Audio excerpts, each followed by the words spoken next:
Imagine having nearly $2 billion, the backing of Hollywood's most powerful executives, and content from the biggest celebrities in the world. Now imagine losing it all in just 6 months. This is the story of Quibi, short for Quick Bites, the streaming service that became one of the most spectacular failures in tech history. A cautionary tale so incredible, it's now taught in business schools as what not to do. By the time you finish watching this video, you'll understand how Jeffrey Katzenberg and Meg Whitman managed to burn through $1.75 billion in less time than it takes most startups to get off the ground. And more importantly, you'll learn the critical lessons that every entrepreneur needs to know. Let's dive in. Before we dive in, this is a new YouTube channel. Please like and subscribe to my channel and make it grow. To understand Quibi's failure, you first need to understand its founders, because on paper, this team looked unstoppable. Jeffrey Katzenberg wasn't just another Hollywood executive. He was the guy who helped revive Disney animation in the 1990s, bringing us The Lion King, Aladdin, and Beauty and the Beast. He co-founded DreamWorks, the studio behind Shrek and How to Train Your Dragon. This man knew entertainment. Then there was Meg Whitman, former CEO of eBay, who grew it from just 30 employees to over 15,000. And from $4 million to $8 billion in revenue. She'd run Hewlett-Packard and nearly became governor of California. This woman knew business. Together, they raised an astonishing $1.75 billion before Quibi even launched. Investors included Disney, BC Universal, Viacom, Sony, Goldman Sachs, and Alibaba. The who's who of media and finance were all in. The message was clear. The adults were in charge, and this was going to be different from the typical Silicon Valley chaos. But here's the thing about dream teams: sometimes they're so confident in their own vision, they forget to listen to reality. Katzenberg's pitch was seductive in its simplicity. He looked at how people consumed content around 2018 and 2019, and saw something everyone else missed, or so he thought. People were watching videos on their phones constantly. Short videos, during their commutes, lunch breaks, waiting in line at Starbucks. But according to Katzenberg, there was a gap in the market. Netflix and Hulu were designed for your TV. YouTube and TikTok were for user-generated content. Where was the premium, Hollywood-quality content designed specifically for mobile viewing in short bursts? Enter Quibi. The service would offer episodes that were 10 minutes or less, perfect for those in-between moments. But here's the kicker: they'd have a list talent, Hollywood budgets, and massive production values. Steven Spielberg, Guillermo del Toro, Jennifer Lopez, Idris Elba, Chrissy Teigen, LeBron James, the list went on. They even developed a proprietary technology called Turnstyle that let you watch videos in portrait or landscape mode seamlessly. You could flip your phone, and the video would adapt with different camera angles. The price? $4.99 per month with ads, or $7.99 without. Cheaper than Netflix. On paper, it was brilliant.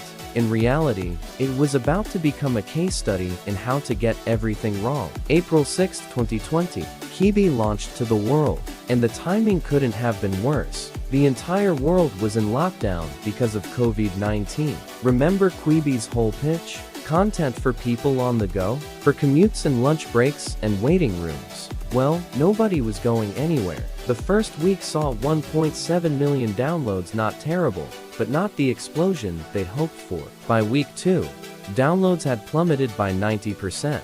Within the first month, Quibi had only 1.5 million active users, despite spending $100 million on marketing. Katzenberg blamed COVID-19, calling it the single worst thing that could have happened.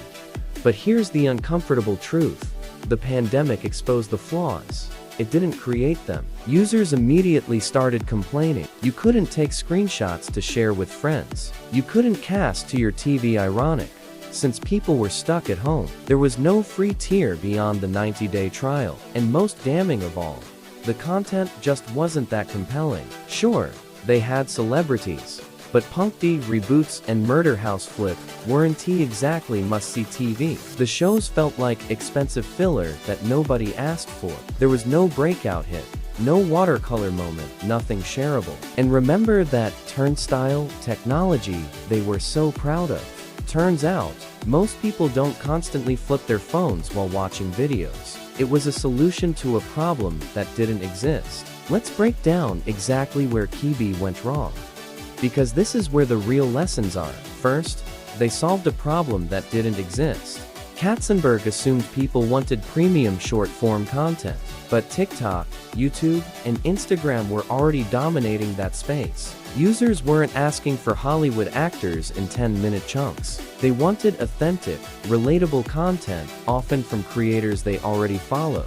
Second, they ignored the competition. While Quibi was in development, TikTok absolutely exploded. By the time Quibi launched, TikTok had 800 million active users globally. Quibi's response? To essentially ignore it. They genuinely believed their Hollywood pedigree would win. The third flaw was the mobile-only straitjacket. In an age where every streaming service works everywhere, Quibi only worked on your phone. No TV, no computer, no tablet. They eventually added casting, but it was too late. This wasn't innovation, it was a limitation. Fourth, there were no social features. Content lives and dies by shareability. But Quibi blocked screenshots, didn't allow easy sharing, and made their shows nearly invisible on social media. In the attention economy, if you can't share it, it doesn't exist. Fifth was arrogance over adaptation. When users begged for TV casting, the leadership resisted for months. When people said the content wasn't working, they doubled down. When the data screamed that the model was broken, they blamed everything but themselves. And finally, number 6.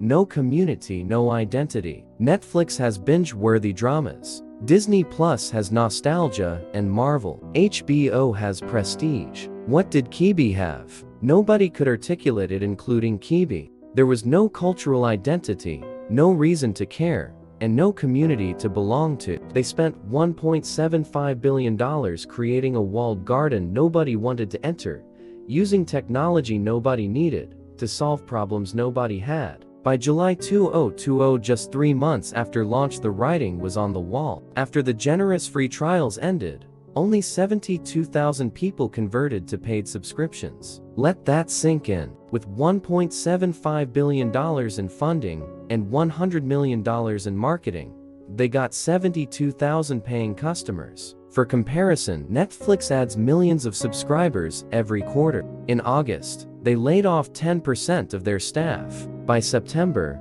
they were exploring strategic alternatives, which is corporate speak for we ray looking for someone to buy us, or we ray shutting down. On October 21st, 2020, just 199 days after launching, Katzenberg and Whitman announced they were shutting down Quibi. In a statement, Katzenberg said, "Quibi is not succeeding, likely for one of two reasons. Because the idea itself wasn't too strong enough to justify a standalone streaming service, or because of our timing." Translation: we might have been wrong, or it might have just been bad luck. But industry observers weren't buying it. This was about fundamental misunderstandings of the market, the audience, and the moment. The content library was eventually sold to Roku for less than $100 million, a fraction of what it cost to produce. The Turnstyle technology returned to shareholders. The dream? Dead. $1.75 billion. Gone. In 6 months. So what can we learn from Quibi's catastrophic failure? That a great team and a lot of money can't save a bad idea.